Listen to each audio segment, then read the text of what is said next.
ইরানে মার্কিন president Donald Trump আসলে কি চাইছেন? তিনি যুদ্ধ শুরুর আগে একরকম কথা বললেন, মাঝখানে এসে একরকম কথা বললেন। আজকে যুদ্ধে প্রায় 10 দিন হয়ে গেল, আপনাদের সামনে যখন কথা বলছি তখন ট্রাম্প বলছেন যে তিনি দ্রুতই ইরান যুদ্ধের সমাপ্তি চান। আসলে কি ঘটছে এটা নিয়ে আজকের আলোচনা, শেষ পর্যন্ত সাথে থাকবে। আসসালামু আলাইকুম এবং আদাব। যুদ্ধ শুরুর আগে এই শনিবারের আগের শনিবার ট্রাম্প বলেছিলেন তিনি ইরান আক্রমণ করতে চান। বেসিক্যালি তার আক্রমণের মধ্য দিয়ে ইরানের যে শাসক গোষ্ঠী তাদের দুর্বল করে দিতে চান এবং সেই দুর্বলতার সময়ে ইরানের জনগণ বিদ্রোহ করে তারা সরকার পতন ঘটাবে। অনেকটা রেজিম চেঞ্জের একটা প্ল্যানের কথা বলেই তিনি যুদ্ধ শুরু করেছিলেন। ওদিকে যুদ্ধ বা সংঘাত যেটাই বলি শুরু করেছিলেন বেসিক্যালি ইসরায়েল, পাশাপাশি আমেরিকাও শুরু করেছে। কিন্তু ওই যে ইরানের সরকারকে দুর্বল করে ভেতর থেকে বিদ্রোহ ক্রিয়েট করে রেজিম চেঞ্জ, সেখানে বাধা হয়ে দাঁড়িয়েছে এই আকস্মিক এক আক্রমণে, যখন ইরানের সর্বোচ্চ ধর্মীয় নেতা সহ প্রায় 46 জন শীর্ষ বিভিন্ন সংস্থার প্রধানরা নিহত হয়। তখন ট্রাম্প মনে করেছিল যে এইবার বোধহয় ইরানের সরকার ভেঙে পড়বে, but it didn't happen in that way.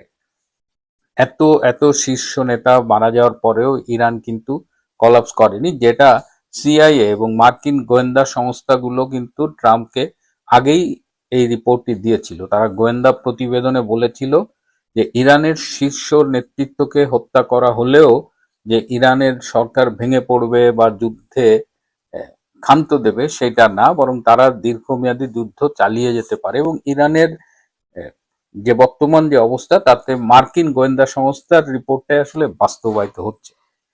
শুরু করলেন তিনি রেজিম চেঞ্জের একটা সম্ভাবনা দিয়ে এবং তিনি বললেন যে তিনি ইরানের সাথে মিলে একটা গ্রহণযোগ্য নেতা তৈরি করবেন। তার মাথায় সবসময় ভেনিজুয়েলা মডেল কাজ করেছে, যে ভেনিজুয়েলা যেমন মাদুরো চলে গেছে, সেখানে ভাইস প্রেসিডেন্টকে দিয়ে এখন মোটামুটি একটা সরকার তিনি ভেনিজুয়েলায় রেখেছেন, যারা মার্কিন স্বার্থ রক্ষা করছে বলে অনেকেই বলছেন। তো সেরকম একটা প্ল্যান কিন্তু ট্রাম্পের ছিল যে ইরানেও তিনি তাদের পছন্দের একটা সরকার বসাবেন, বাট ইট ডিডন্ট হ্যাপেন। আবার আমেরিকার যিনি প্রতিরক্ষা মন্ত্রী এবং যিনি পররাষ্ট্রমন্ত্রী, তারা আবার দুজনে দুরকম কথা বললেন। পররাষ্ট্রমন্ত্রী বললেন যে ইরানের যে পারমাণবিক ক্ষমতা আছে সেটাকে ধ্বংস করা হবে। প্রতিরক্ষা মন্ত্রী বললেন তাদের যে ক্ষেপণাস্ত্র সক্ষমতা আছে সেটাকে নষ্ট করা হবে এবং এর মধ্য দিয়ে তারা ইরানকে দুর্বল করে দেবে। আবার এই শুক্রবার ট্রাম্প এসে বললেন যে ইরান যতক্ষণ আত্মসমর্পণ না করবে ততক্ষণ যুদ্ধ চলবে।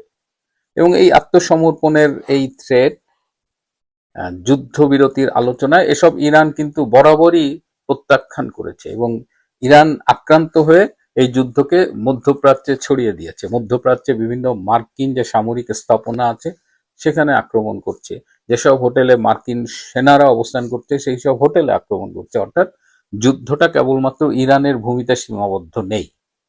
আবার ট্রাম্প যখন বলেন যে এই শিয়া নেতৃত্বকে তিনি মানে ধ্বংস করে তিনি নতুন নেতৃত্ব আনবেন, ইরানে কিন্তু শিয়ার বাইরেও ছোট ছোট অনেক জাতিসত্তা আছে, সুন্নি আছে, কুর্দি আছে। So Iran is a very difficult country, এটাকে সহজে বশ করা যাবে না। তো এখন আবার শুক্রবারে এই যে আত্মসমর্পণ না করা পর্যন্ত যুদ্ধ চলবে। তো এখন এই অবস্থায় ট্রাম্পের যে প্রেস সচিব ক্যারোলিন, তিনি আবার এটার একটা ব্যাখ্যা দিলেন। ব্যাখ্যাটা দিলেন এই কেন, ট্রাম্প যখন মনে করবে তখনই যুদ্ধ শেষ হবে ট্রাম্পের শর্তে, এবং ট্রাম্প যখন মনে করবে যে ইরান আর আমেরিকার প্রতি হুমকি স্বরূপ না, সেটাকেই নাকি নিঃশর্ত আত্মসমর্পণ বলা হচ্ছে। নিঃশর্ত আত্মসমর্পণের নতুন একটা ডেফিনেশন দিয়েছেন। এটা প্রেস সচিবের দোষ না। এই যে ট্রাম্প এক একদিন এক এক কথা বলেন, এর ফলে তার যারা সহযোগী কংগ্রেসের যেসব সদস্য আছে তারা আসলে খুব কনফিউজড হয়ে যান যে ট্রাম্প আসলে কি বোঝাতে চান। তো এখন এই ইরান যেহেতু নিঃশর্ত আত্মসমর্পণ বা যুদ্ধবিরতি প্রস্তাব এইসব প্রত্যাখ্যান করেছে এবং যুদ্ধবিরতিতে ইরান বলেছে যদি যুদ্ধবিরতি হয় সেটা হবে ইরানের শর্তে। যদি যুদ্ধের শেষ ঘোষণা করতে হয় সেটাও ইরানের শর্তে ঘোষণা করতে হবে, অর্থাৎ ইরান খুব রিজিড। যদি সামরিক শক্তির তুলনা করা হয় তাহলে ডেফিনেটলি আমেরিকা নাম্বার ওয়ান, এবং ট্রাম্প সবসময় মনে করেন যে আমেরিকার যে সামরিক সামর্থ্য সেটার কখনোই সর্বোচ্চ ব্যবহার হয় না। এবং দ্বিতীয় বিশ্বযুদ্ধের পরে জাপান এবং জার্মানি যেভাবে আমেরিকার কাছে আত্মসমর্পণ করেছিল, তারপর থেকে কোনো যুদ্ধে কিন্তু আমেরিকার কাছে এইভাবে কেউ আত্মসমর্পণ করেনি। আবার ট্রাম্প বলছেন যে নতুন যে গ্রহণযোগ্য নেতৃত্ব তিনি ইরানে বসাতে চান তার সাথে মিলে তারা ইরানে গঠনে সহায়তা করবে, পুনর্গঠনে সহায়তা করবে। ঠিক তখনই তার মন্ত্রী, প্রতিরক্ষা মন্ত্রী বলছেন যে আমেরিকা আর কোনো ন্যাশন বিল্ডিং এ যাবে না। ইরাকে এবং আফগানিস্তানে বুশ প্রশাসন যে ন্যাশন বিল্ডিং এ গিয়েছিল সেটি ব্যর্থ হয়েছে, সুতরাং ইরানে আমেরিকা ন্যাশন বিল্ডিং এ যাবে না। দেখেন তাদের কথাবার্তাগুলো কিন্তু এক এক সময় এক এক রকম। আবার ট্রাম্প চাচ্ছে যে ভেনিজুয়েলায় যেহেতু তার জয় হয়েছে, কিউবায়ও কিন্তু তার কুনজর পড়েছে। ভেনিজুয়েলা থেকে কিউবায় তেল যেত, এখন কিউবার উপরে তেল সরবরাহটা খুব কঠোরভাবে নিয়ন্ত্রণ করছে, এবং ট্রাম্প বিশ্বাস করে যে তেলের অভাবে কিউবার সরকারেরও পতন হবে। এখন বাকি থাকে ইরান। ইরান যদি পড়ে যায় তাহলে তার তিনটা যুদ্ধে জয় হবে। আবার এদিকে হরমুজ প্রণালীর দখল নেওয়ারও চিন্তা করছে।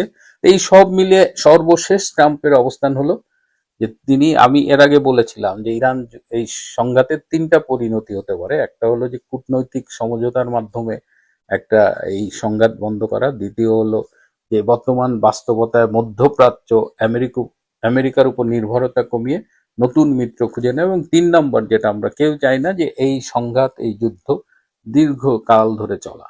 তো এখন সেই প্রথম সম্ভাবনা নিয়েই এখন আলাপ হচ্ছে যে যুদ্ধ বিরতির যে কূটনৈতিক তৎপরতা, কিছু মধ্যপ্রাচ্যের দেশ যেমন ওমান চাইছে, মিশর চাইছে, এরা চাইছে যে মধ্যস্থতা, তুরস্ক চাইছে মধ্যস্থতা করতে। কিন্তু ইরানের পক্ষ থেকে হলো ইরান সবাইকে ট্রাস্ট করতে পারছে না, ইরান ভারতকে ট্রাস্ট করতে চায়। ইরানের ফরেন মিনিস্টার যিনি, তিনি ভারতের সাথে কথা বলবেন। এদিকে পুতিনের সাথে ট্রাম্পের কথা হয়েছে, দীর্ঘ ফোন আলাপ হয়েছে।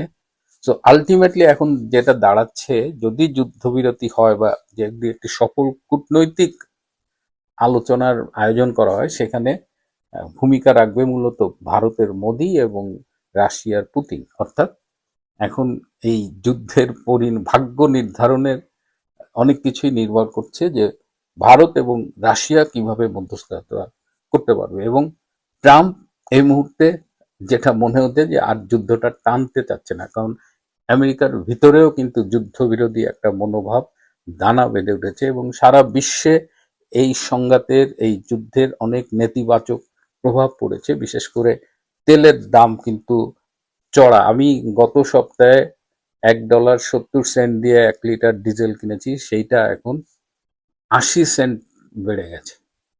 মানে আজকে দেখলাম যে $2.49 সামথিং লাইক দ্যাট। তো প্রায় 70-80 সেন্ট 1 লিটারেই বেড়েছে এক সপ্তাহের ব্যবধানে বলা যায়। এর সাথে যখনই তেলের দাম বাড়ে তখন পরিবহন খরচ বাড়ে, দ্রব্যমূল্যের দাম বাড়ে, মূল্যস্ফীতি বাড়ে, এবং এইটার ইম্প্যাক্ট যে পড়ছে বাংলাদেশে।